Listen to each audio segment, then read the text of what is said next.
Welcome to the Spill Podcast.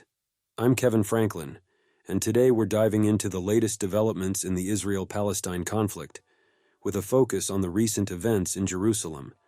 It's a topic that has gripped the world's attention, and we're here to provide you with a comprehensive overview of what's been happening on the ground, the international response, and the ripple effects of this conflict. Segment 1. On the ground, Israel's military has declared that it has regained control over its southern region and the border with the Gaza Strip. This comes after 4 days of intense clashes with Hamas fighters, marking the first time in decades that gun battles erupted on the streets. The Israeli Defense Forces have been determined to fulfill the government's vow to track down militants and intensify their assault on densely populated Gaza, which is home to 2 million people. The conflict has already resulted in a significant loss of life, with over 900 people reported dead in Israel and 765 in Gaza and the West Bank. Additionally, more than 150 people have been kidnapped by Hamas and other militant groups, causing great concern for their families. Hamas has threatened to harm these hostages in response to Israeli military actions in Gaza. Segment 2. International Response. Turning to the international response, the United States is providing crucial munitions and military equipment to Israel. The Pentagon is also reviewing inventories to further support Israel in its fight against Hamas. President Joe Biden announced that the U.S. death toll in the war had risen to 11, underscoring the gravity of the situation.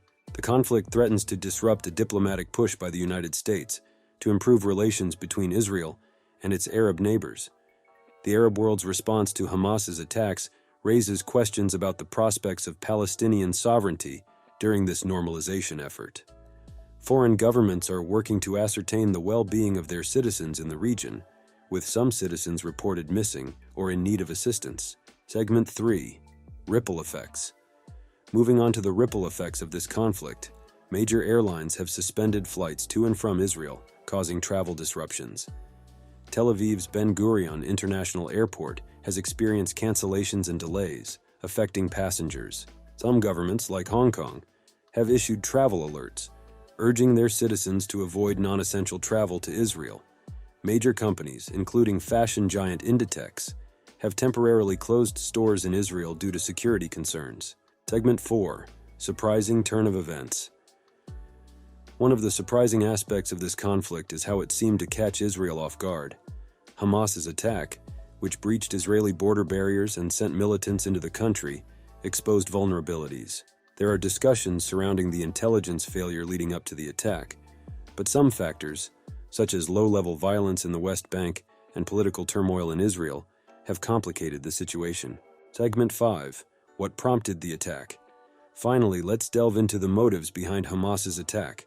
Long-standing tensions, including disputes over the Al-Aqsa Mosque, have contributed to the conflict. The site, revered by both Muslims and Jews, has been a source of contention. Additionally, the expansion of Jewish settlements on land claimed by Palestinians and efforts to tighten restrictions on Palestinian prisoners have escalated tensions. Hamas has been seeking Israeli concessions that could alleviate the blockade on Gaza and address the worsening financial crisis. That wraps up our in-depth look at the Israel-Palestine conflict and the recent developments in Jerusalem. We'll continue to follow this evolving situation and provide updates in future episodes. Thank you for joining us on the Spill Podcast. Stay informed, stay safe, and stay tuned for more insightful discussions on pressing global issues.